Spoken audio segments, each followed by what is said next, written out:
پروفیسر ډاکټر اسلم تاثیر افریدی صاحب او راسره وهمي اورکزی صاحب او وحیدي صاحب راسره موجود دي.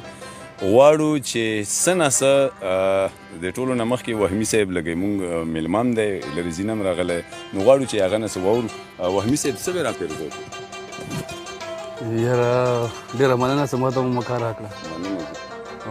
زه به 2 شعرونه در سره شریک واه ډېره مزه یې او تاسو د مینهوالو دپاره د ډالۍ په توګه ارشاد. هغه څه په دې ډول دي، ویښته مې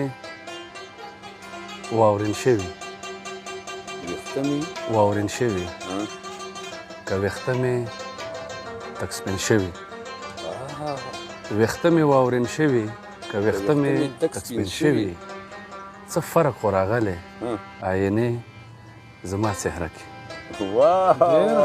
ویښته مې واورین شوي، که ویښته مې تک سپین شوي، څه فرق خو راغلی آینې زما څهره کې.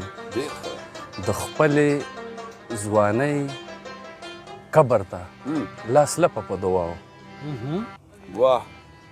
د خپلې ځوانۍ قبر ته لاس لپه په دعاو، بوډا غوندې یو کس و د وخت ستره مقبره کې.